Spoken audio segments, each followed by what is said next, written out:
Hello friends, once again welcome back to my channel. Today we are going to solve the question answers from the 5th standard second language Kannada, Tili Kannada.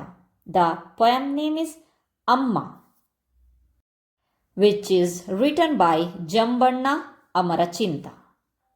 In my last videos, I explained the poem Amma, its word meanings, and also gave a short introduction about the poet. Today, I will take it forward by discussing the question answers, language practice and some important grammar points. Friends, ಈ ದಿನ ನಾವು 5ನೇ ತರಗತಿಯ ಅಮ್ಮ ಪಾಠದ ಪ್ರಶ್ನೋತ್ತರಗಳನ್ನು ನೋಡೋಣ. ನನ್ನ ಒಂದು ಹಿಂದಿನ ವಿಡಿಯೋದಲ್ಲಿ ನಾನು ಆಲ್ರೆಡಿ ಈ ಅಮ್ಮ ಪಾಠದ ಒಂದು ವಿವರಣೆ, ಇಂಗ್ಲೀಷ್ನಲ್ಲಿ ವಿವರಣೆ ಅಷ್ಟೇ ಅಲ್ಲದೆ ಪದಗಳ ಅರ್ಥ, ಆಮೇಲೆ ನೆಕ್ಸ್ಟು ಕೃತಿಕಾರರ ಪರಿಚಯ ಅದನ್ನೆಲ್ಲ ನೋಡಿದ್ವಿ. ಸೊ ಈ ಒಂದು ವಿಡಿಯೋದಲ್ಲಿ ಮುಂದಿನ ಭಾಗವನ್ನು ನಾವು ನೋಡೋಣ. ಫಸ್ಟ್ ಮೇನ್, ಈ ಕೆಳಗಿನ ಪ್ರಶ್ನೆಗಳಿಗೆ ಒಂದು ವಾಕ್ಯದಲ್ಲಿ ಉತ್ತರಿಸಿರಿ. ದ ಫಸ್ಟ್ ಕ್ವಶನ್ ಈಸ್, ತಾಯಿಯ ನುಡಿಯಲ್ಲಿ ಏನು ತುಂಬಿದೆ ಎಂದು ಕವಿ ಹೇಳುತ್ತಾರೆ? ಉತ್ತರ, ತಾಯಿಯ ನುಡಿಯಲ್ಲಿ ಜೇನು ತುಂಬಿದೆ ಎಂದು ಕವಿ ಹೇಳುತ್ತಾರೆ. ಸೆಕೆಂಡ್ ಕ್ವಶನ್, ತಾಯಿ ಜೋಗುಳವನ್ನು ಹೇಗೆ ಹಾಡುತ್ತಾರೆ? ಉತ್ತರ, ತಾಯಿ ಮಗುವಿಗೆ ಅನುರಾಗವನ್ನು ಅಂದರೆ ಪ್ರೀತಿಯನ್ನು ನೀಡಿ ಲಾಲಿಯಲ್ಲಿ ಜೋಗುಳವನ್ನು ಹಾಡುತ್ತಾಳೆ. ಥರ್ಡ್ ಕ್ವಶನ್ ಈಸ್, ಮಗುವಿಗೆ ಮೊದಲ ಪಾಠಶಾಲೆ ಯಾವುದು? ಉತ್ತರ, ಮಗುವಿಗೆ ಮನೆಯೇ ಮೊದಲ ಪಾಠಶಾಲೆಯಾಗಿದೆ. ನೆಕ್ಸ್ಟ್ ಒನ್ ಈಸ್, ಅಮ್ಮ ಯಾವುದಕ್ಕೆ ದಿಕ್ಸೂಚಿಯಾಗುವಳು? ಉತ್ತರ, ಗುರಿ ಮರೆತ ಬಾಳಿಗೆ ಅಮ್ಮ ದಿಕ್ಸೂಚಿಯಾಗುವಳು. ನೆಕ್ಸ್ಟ್ ಕ್ವಶನ್, ಕವಿ ಅಮ್ಮನನ್ನು ಏನೆಂದು ಕರೆದಿದ್ದಾರೆ?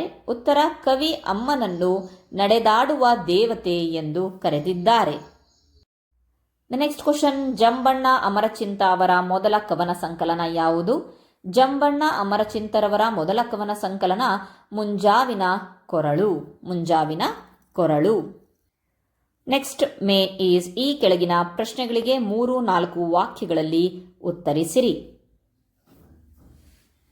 ದ ಫಸ್ಟ್ ಕ್ವಶನ್, ಮೊದಲನೇ ಪ್ರಶ್ನೆ, ತಾಯಿ ಪ್ರೀತಿಯಿಂದ ಲಾಲಿ ಹಾಡುವ ಬಗ್ಗೆ ಹೇಗೆ? ಉತ್ತರ, ತಾಯಿಯ ನುಡಿಯು ಜೇನಿನಂತಿದ್ದು ಅವಳ ಎದೆಯಲ್ಲಿರುವ ಪ್ರೀತಿಯೇ ನಿಜವಾದ ಸಂಪತ್ತಾಗಿದೆ. ಆ ಪ್ರೀತಿಯನ್ನೇ ತುತ್ತು ಮಾಡಿ ಮಗುವಿಗೆ ಅನುರಾಗವನ್ನು ನೀಡಿ ಲಾಲಿಯಲ್ಲಿ ಜೋಗುಳ ಹಾಡುತ್ತಾಳೆ. ನೆಕ್ಸ್ಟ್ ಕ್ವಶನ್, ತಾಯಿ ತನ್ನ ಮಗುವನ್ನು ಹೇಗೆ ಅರಸಿ ಬರುತ್ತಾಳೆ?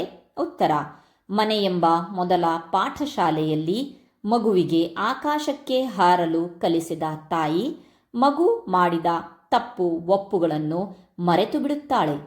ಅವಳು ಕರುಣೆಯಿಂದ ನೀರಿನ ಚಿಲುಮೆಯು ಚಿಮ್ಮುವಂತೆ ನೆಗೆದು ಮಗುವನ್ನು ಅರಸಿಕೊಂಡು ಬರುತ್ತಾಳೆ. ನೆಕ್ಸ್ಟ್ ಕ್ವಶನ್, ತಾಯಿ ತನ್ನ ಮಗುವನ್ನು ಏನೆಂದು ಹರಸುತ್ತಾಳೆ? ಉತ್ತರ, ತನ್ನ ಮಗು ಮಹಾತ್ಮನಾಗಿರಲಿ, ಇಟ್ ಮೀನ್ಸ್ ದೊಡ್ಡ ವ್ಯಕ್ತಿ, ಅಥವಾ ಮಂಕನಾಗಿರಲಿ, ದಡ್ಡವನಾಗಿರಲಿ, ಅವನು ಜಗದೊಡೆಯನಾಗಲಿ, ಪರಮಾತ್ಮ ಎಂದು ತಾಯಿ ಹರಸುತ್ತಾಳೆ. ಅವಳು ಮಗುವಿನ ಸ್ಥಿತಿಯನ್ನು ನೋಡದೆ ಆ ಮಗುವಿಗೆ ಒಳ್ಳೆಯದಾಗಲಿ ಎಂದು ಮನಸಾರೆ ಹಾರೈಸುತ್ತಾಳೆ. ದ ನೆಕ್ಸ್ಟ್ ಮೇನ್ ಈಸ್, ಕವಿತೆಯ ಈ ಸಾಲುಗಳ ಅರ್ಥ ಹೇಳಿರಿ. ದ ಫಸ್ಟ್ ಲೈನ್ ಈಸ್, ಊಟ ಎಂದದಿ ನೆಗೆದು ಬರುವೆ. ಉತ್ತರ, ಮಗು ತಪ್ಪು ಮಾಡಿದಾಗ ಅಥವಾ ಕಷ್ಟದಲ್ಲಿದ್ದಾಗ ತಾಯಿಯು ನೀರಿನ ಚಿಲುಮೆಯು ಪುಟಿದು ಮೇಲಕ್ಕೆ ಚಿಮ್ಮುವಂತೆ ಅತ್ಯಂತ ವೇಗವಾಗಿ ಮತ್ತು ಉತ್ಸಾಹದಿಂದ ಮಗುವನ್ನು ಹುಡುಕಿಕೊಂಡು ಬರುತ್ತಾಳೆ. ಮಗುವಿನ ಮೇಲಿನ ಅವಳ ಪ್ರೀತಿ ಮತ್ತು ಕರುಣೆ ಅಷ್ಟು ಸಹಜವಾಗಿ ಹರಿಯುತ್ತದೆ ಎಂಬುದೇ ಈ ಸಾಲಿನ ಅರ್ಥವಾಗಿದೆ. Now the second line is, ಮಹಾತ್ಮನಿರಲಿ ಮಂಕನಿರಲಿ ಜಗದೊಡೆಯನಾಗಲೆಂದು ಹರಸುವ ಮಾತೆ. ಉತ್ತರ, ತಾಯಿಯ ಪ್ರೀತಿಯು ನಿಷ್ಪಕ್ಷವಾದದ್ದು. ತನ್ನ ಮಗು ಬುದ್ಧಿವಂತನಾಗಿರಲಿ ಅಥವಾ ದಡ್ಡನಾಗಿರಲಿ ಅವಳು ಭೇದ ಭಾವ ಮಾಡುವುದಿಲ್ಲ. ಯಾವುದೇ ಸ್ಥಿತಿಯಲ್ಲಿದ್ದರೂ ತನ್ನ ಮಗನು ಜಗತ್ತಿಗೆ ಒಡೆಯನಾಗುವಷ್ಟು ದೊಡ್ಡ ಸ್ಥಾನವನ್ನು ತಲುಪಲಿ ಎಂದು ಅವಳು ಹಾರೈಸುತ್ತಾಳೆ. The next line is, ಗುರಿ ಮರೆತ ಬಾಳಿಗೆ ನೀ ದಿಕ್ಸೂಚಿ. ಉತ್ತರ: ಜೀವನದ ದಾರಿಯಲ್ಲಿ ಗುರಿ ತಪ್ಪಿ ದಾರಿ ತಿಳಿಯದೆ ಅಲೆಯುತ್ತಿರುವ ಮಗುವಿಗೆ ತಾಯಿಯು ದಿಕ್ಸೂಚಿಯಂತೆ ಸರಿಯಾದ ಮಾರ್ಗವನ್ನು ತೋರಿಸುತ್ತಾಳೆ. ಅವಳು ಮಗುವಿನ ಜೀವನವನ್ನು ಸರಿಯಾದ ದಿಕ್ಕಿನಲ್ಲಿ ಮುನ್ನಡೆಸುವ ಮಾರ್ಗದರ್ಶಕಿಯಾಗಿದ್ದಾಳೆ ಎಂಬುದೇ ಈ ಸಾಲಿನ ಅರ್ಥ. ಓಕೆ, ನಾವು move on to the next session, that is ಭಾಷಾಭ್ಯಾಸ. ಆ ಪಟ್ಟಿಗೆ ಬಾ ಪಟ್ಟಿಯನ್ನು ಹೊಂದಿಸಿ ಬರೀರಿ. Match the following. ನುಡಿ, ದ ರೈಟ್ ಆನ್ಸರ್ ಇಸ್ ಮಾತು, ಸ್ಪೀಚ್. ಅನುರಾಗ, ಪ್ರೀತಿ, ಲವ್. ಊಟೆ, ನೀರಿನ ಚಿಲುಮೆ, ಇಟ್ ಮೀನ್ಸ್ ವಾಟರ್ ಫೌಂಟೇನ್. ನಭ, ಆಕಾಶ, sky. Okay, next main is ಈ ಶಬ್ದಗಳನ್ನು ನಿಮ್ಮ ಸ್ವಂತ ವಾಕ್ಯದಲ್ಲಿ ಬಳಸಿ ಬರೆಯಿರಿ. use these words in your own sentence. The first one is Anurag, affection. ದೇವರಲ್ಲಿ ಅನುರಾಗ ಮೂಡಿದಾಗ ಭಕ್ತಿಯು ಬೆಳೆಯುತ್ತದೆ. When affection arises in God, devotion also grows. Second one is Nabha. Nabha means sky. ನೀಲ ನಭದಲ್ಲಿ ಅಸಂಖ್ಯಾತ ನಕ್ಷತ್ರಗಳಿವೆ. There are countless stars in the blue sky. ಗುಟುಕಿಡು means to gulp. ಪಕ್ಷಿಗಳು ತಮ್ಮ ಮಕ್ಕಳಿಗೆ ಗುಟುಕಿಡುತ್ತದೆ. Birds gulp feed for their young ones. Mahatma means Mahatma are the great soul.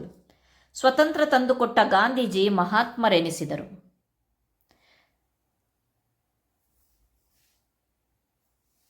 Means Mahatma Gandhi who brought independence became known as Mahatma. Next ದಿಕ್ಸೂಚಿ, compass or guide star. ನಾವು ಕಲಿತ ಪಾಠ ನಮಗೆ ದಿಕ್ಸೂಚಿಯಾಗಬೇಕು. The lesson we learn should be a guide star or compass for us. Okay, the next main ಕೆಳಗೆ ಕೊಟ್ಟಿರುವ ಪದಗಳ ಉಚ್ಚಾರಣೆ ಮತ್ತು ಅರ್ಥ ವ್ಯತ್ಯಾಸ ಬರೆಯಿರಿ. Explain the pronunciation and meaning differences of words given below. ಇಲ್ಲಿ ನಾವು ಬಹಳಷ್ಟು ಸಲ ಮಕ್ಕಳು ಬೇಸಿಕಲ್ಲಿ ಕರೆಕ್ಟಾಗಿ ಅಕ್ಷರಗಳ ಉಚ್ಚಾರಣೆ ಕಲೀಲಿಲ್ಲ ಅಂತ ಅಂದರೆ ಈ ತಪ್ಪುಗಳನ್ನು ಮಾಡ್ತೇವೆ. ಸೊ ಹಾಗಾಗಿಬಿಟ್ಟು ಎಲ್ಲಿ ಅವರು ತಪ್ಪನ್ನು ಮಾಡ್ತಾರೆ, ಆ ತಪ್ಪು ಮಾಡಿದ್ರೆ ಅದರ ಮೀನಿಂಗ್ ಯಾವ ರೀತಿಯಾಗಿ ಚೇಂಜ್ ಆಗುತ್ತೆ ಅನ್ನೋದನ್ನು ಹೇಳ್ಕೊಡೋಕ್ಕೋಸ್ಕರ ಈ ಮೇನನ್ನು ಇಟ್ಟಿದ್ದಾರೆ. ಸೊ ಅರಸು, ಆನ ಆ ಅಂತಲೇ ನಾವು ಉಚ್ಚಾರಣೆ ಮಾಡಬೇಕು. ಅದು ಒಂದು ವೇಳೆ ಹ ಅಂತ ಅಂದರೆ ಹರಸು ಆಗುತ್ತೆ, ಅದರ ಮೀನಿಂಗ್ ಚೇಂಜ್ ಆಗುತ್ತೆ. ಫಾರ್ ಎಕ್ಸಾಂಪಲ್, ಅರಸು ಮೀನ್ಸ್ ಹುಡುಕುವುದು, ಹರಸು ಮೀನ್ಸ್ ಆಶೀರ್ವದಿಸು. ಅರಸು ಮೀನ್ಸ್ ಟು ಸರ್ಚ್, ಹರಸು means to bless. So we have to tell them to pronounce correctly ಅ ಆ್ಯಂಡ್ ಹ, and we have to tell the difference between ಅ ಆ್ಯಂಡ್ ಹ. If we change a letter pronunciation, then the meaning also changed. So arasu means search, harasu means to bless. ಹಾಡು, ಹಾಡನ್ನು ಹೇಳೋದು, to sing. ಆಡು, ಆಟವಾಡೋದು. ಆಡು ಅಂತಂದರೆ ಆಟವಾಡೋದು, ಟು ಪ್ಲೇ. Like that. ನಡೆಯುವುದು, ಟು ವಾಕ್. ನುಡಿ, ಮಾತು, ಟು ಸ್ಪೀಕ್. ನಗುವುದು, ಟು ಲಾಫ್. ನೆಗೆ, ಜಿಗಿಯುವುದು, ಟು ಜಂಪ್. ನೆಕ್ಸ್ಟ್ ಸಿರಿ, ಶ್ರೀಮಂತಿಕೆ, ವೆಲ್ತ್ನೆಸ್, ವೆಲ್ದಿ. ಸೆರೆ, ಬಂಧಿಯಾಗು, ಕ್ಯಾಪ್ಟಿವಿಟಿ. ಮರೆ, ಕಣ್ಮರೆಯಾಗು, ಫರ್ಗೆಟ್ಫುಲ್ನೆಸ್ ಆರ್ ಹೈಡಿಂಗ್. ಓಕೆ. ಮೊರೆ, ಪ್ರಾರ್ಥನೆ, ಪ್ಲೀ. Okay, plea. ನೆಕ್ಸ್ಟ್ ಈ ಕೆಳಗಿನ ವಿರುದ್ಧಾರ್ಥಕ ಪದಗಳನ್ನು ಬರೆಯಿರಿ. So write the antonyms for the following words. ರಾಗ, ದ್ವೇಷ. Love, hatred. ಕರುಣೆ, ನಿಷ್ಕರುಣೆ. Compassion and ruthlessness. ಒಡೆಯ, ಸೇವಕ. Master and servant. ಮೊದಲ, ಕೊನೆಯ, first and last. Okay. The last one is ಈ ಜೋಡು ನುಡಿಗಳನ್ನು ಗಮನಿಸಿ ವಾಕ್ಯದ ಮುಖಾಂತರ ಅರ್ಥವನ್ನು ತಿಳಿಸಿರಿ. Observe these pairs of words and understand the meaning through the sentence. The first one is tappu, neppu. ನನ್ನ ತಪ್ಪು ನೆಪ್ಪುಗಳನ್ನು ಅಮ್ಮ ಕ್ಷಮಿಸುವಳು. It means wrong corrections, wrong and corrections, wrong answers. Mom will forgive my mistakes. ಅಡೆತಡೆ ಬಂದರೂ ಓದು ಮುಂದುವರಿಸುವೆನು. First ನಾವು ತಿಳ್ಕೊಬೇಕು ಏನಪ್ಪ ಜೋಡು ನುಡಿಯ. ಕೆಲವೊಂದು ನುಡಿಗಳು ಅವು ಜೋಡಿಯಾಗಿ ಬರುತ್ತೆ. ಜೋಡು ಮೀನ್ಸ್ ಒಟ್ಟಿಗೆ ಬರುತ್ತೆ. ಸೊ ಅವನ್ನ ನಾವು ಜೋಡು ನುಡಿಗಳು ಅಂತ ಹೇಳ್ತೀವಿ. ತಪ್ಪು ನೆಪ್ಪು, ಅಡೆತಡೆ, ಸುಳ್ಳು ಪೊಳ್ಳು, ಹಾಲು ಜೇನು, ಓಕೆ, ಗಿಡ ಗಂಟೆ, ನೆಕ್ಸ್ಟ್ ಕೆರೆ ಕುಂಟೆ, ಲೈಕ್ ದಟ್. ಅಡೆತಡೆ ಬಂದರೂ ಓದು ಮುಂದುವರಿಸುವೆನು means obstacle. I will continue reading even if there are obstacles. Then ಸುಳ್ಳು ಪೊಳ್ಳು, ಲೈಸ್, ನಾನು ಸುಳ್ಳು ಪೊಳ್ಳು ಹೇಳುವುದಿಲ್ಲ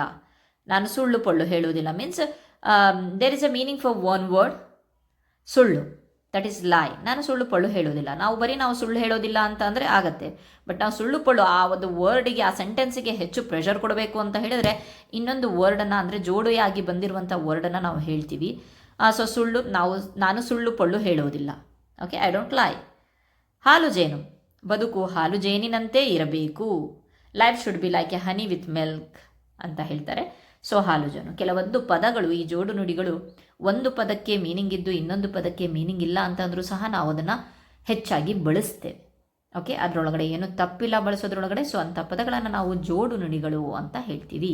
ಹಣ್ಣು ಹಂಪಲು, ಕೆರೆ ಕುಂಟೆ ಅಥವಾ ಕೆರೆ ಕೊಳ್ಳ, ಆಮೇಲೆ ನೆಕ್ಸ್ಟು ಅಡೆತಡೆ, ಹಾಲು ಜೇನು, ನೆಕ್ಸ್ಟು ಸುಳ್ಳು ಪೊಳ್ಳು, ಅದೆಲ್ಲ ಇಲ್ಲಿ ಬಂದಿದೆಯಲ್ವಾ. ಸೊ ಅದೆಲ್ಲ, ಸೊ ಇವನ್ನೆಲ್ಲ ನಾವು ಜೋಡು ನುಡಿಗಳು ಅಂತ ಹೇಳ್ತೀವಿ. Okay, this is all about the grammar part of this poem ಅಮ್ಮ. ಫ್ರೆಂಡ್ಸ್, ಇಲ್ಲಿಯವರೆಗೆ ನೀವು ನಮ್ಮ ಚಾನಲನ್ನು ಸಬ್ಸ್ಕ್ರೈಬ್ ಮಾಡಿಲ್ಲ ಅಂತಂದರೆ ಪ್ಲೀಸ್ ಸಬ್ಸ್ಕ್ರೈಬ್ ಮಾಡಿ. ನಾನು ಒಂದು ಚಿಕ್ಕ ಪ್ರಯತ್ನವನ್ನು ಮಾಡ್ತಾ ಇದ್ದೀನಿ. ಏನಪ್ಪ ಅಂತಂದರೆ, ಆದಷ್ಟು ಒಂದು ವೇಳೆ ಅರ್ಥ ಆಗಿಲ್ಲ ಅಂತಂದರೆ ಬಹಳಷ್ಟು ಕಮೆಂಟ್ಸ್ ಬಂದಿದೆ, ಪ್ಲೀಸ್ ಇದನ್ನು ನಮಗೆ ಇಂಗ್ಲೀಷಲ್ಲೂ ಹೇಳಿ. ಯಾಕಂದರೆ ನಾವು ಕನ್ನಡ ಕಲಿಯೋಕ್ಕೆ ನಮಗೆ ಗೊತ್ತುಂಟು. ಕನ್ನಡ ಕಲಿಬೇಕು ಅಂತಂದರೆ ಕನ್ನಡವನ್ನು ಕನ್ನಡದಿಂದಲೇ ಕಲಿಬೇಕು ಅಂತ ಹೇಳಿಬಿಟ್ಟು. So there is no other options. ಆದರೆ ಬಹಳಷ್ಟು ಜನ ಕನ್ನಡ ಪ್ರೇಮಿಗಳು, ಕನ್ನಡ ಕಲಿಯೋಕ್ಕೆ ಇಷ್ಟಪಡೋರು, ಅವರಿಗೆ ಬರ್ತಿರಲ್ಲ. ಸೊ ಅವರು ಆಲ್ಮೋಸ್ಟ್ ಅವರ ಎನ್ವೈರ್ನಮೆಂಟಲ್ಲಿ ಇಂಗ್ಲೀಷ್ ಕಲಿತಾ ಇರ್ತಾರೆ. ಸೊ ಹಾಗಾಗಿಬಿಟ್ಟು ಅವರು ನಮ್ಮಲ್ಲಿ ಏನು ರಿಕ್ವೆಸ್ಟ್ ಮಾಡ್ಕೊತಾರೆ ಅಂತಂದರೆ, ಕನ್ನಡ ಕಲಿಯೋಕ್ಕೆ ಇಷ್ಟ ಬಟ್ ಅರ್ಥ ಆಗೋದಿಲ್ಲ. ಹಾಗಾಗಿಬಿಟ್ಟು ಒಂದು ಸ್ವಲ್ಪ ನಮಗೆ ಆ ಒಂದು ಸೆಂಟೆನ್ಸ್ಗಳನ್ನು ಇಂಗ್ಲೀಷಲ್ಲಿ ಎಕ್ಸ್ಪ್ಲೇನ್ ಮಾಡಿದ್ರೆ ಅದನ್ನು ಅರ್ಥ ಮಾಡಿಕೊಂಡು ಕಲಿಯೋ ಮಜಾನೇ ಬೇರೆ. ಸುಮ್ಮನೆ ನಾನೀಗ ಅನುರಾಗ ಅಂತೇಳಿ ನಿಮಗೆ ಕಾಣಿಸ್ಬೋದು. ನೀಲ ನಭದಲ್ಲಿ ಅಸಂಖ್ಯಾತ ನಕ್ಷತ್ರಗಳಿವೆ. ಏನು ನನಗೆ ನಭ ಅಂತ ಮೀನಿಂಗೇ ಕರೆಕ್ಟಾಗಿ ಗೊತ್ತಿಲ್ಲ. ನಭ ಓದೋಕ್ಕೆ ಕಲ್ತಿದ್ದೀನಿ, ನಾನು ಇನಿಷಿಯಲಿ ಓದೋಕ್ಕೆ ಕಲ್ತಿದ್ದೀನಿ. ಸೊ ಬಟ್ ಅಸಂಖ್ಯಾತ ಅಂದ್ರೇನು, ನಕ್ಷತ್ರ ಅಂತ ಅಂದ್ರೇನು, ಸೊ ನೀಲ ನಭ ಅಂತಂದರೆ ನೀಲಿ ಆಕಾಶ ಅಥವಾ ಬ್ಲೂ ಸ್ಕೈ ಅಂತ ಹೇಳ್ಬಿಟ್ಟು ಅವ್ನಿಗೆ ಗೊತ್ತಾದರೆ ಓಕೆ, ನೆಕ್ಸ್ಟ್ ಟೈಮು ಅವನು ಮೇಲೆ ಆಕಾಶವನ್ನು ನೋಡಿದಾಗ ಓ ನೀಲನಭ ನಮ್ಮ ಪಾಠದಲ್ಲಿ ಬಂದಿತ್ತು ಅನ್ನೋದನ್ನು ಅವನು ರೀಕಾಲ್ ಮಾಡ್ಕೊತಾನೆ. ಯಾವಾಗ ಆ ಬ್ಲೂ ಸ್ಕೈ ಅನ್ನೋದು ಪರಿಚಿತ ಆಗಿರುತ್ತೆ. ಆಲ್ಮೋಸ್ಟ್ ಇಂಗ್ಲೀಷ್ ಮೀಡಿಯಂ ಶಾಲೆಗಳಲ್ಲಿ ಆ ಮಗು ಇಂಗ್ಲೀಷಲ್ಲೇ ಜಾಸ್ತಿ ಕಲ್ತಿರೋದ್ರಿಂದ ಸೊ ಎಲ್ಲ ಒಂದು ವರ್ಡ್ಸ್ಗಳ ಹೆಸರುಗಳು ಅವನಿಗೆ ಗೊತ್ತಿರುತ್ತೆ, ಬಟ್ ಅದನ್ನು ಕನ್ನಡದಲ್ಲಿ ಮೀನಿಂಗ್ ಗೊತ್ತಿರಲ್ಲ.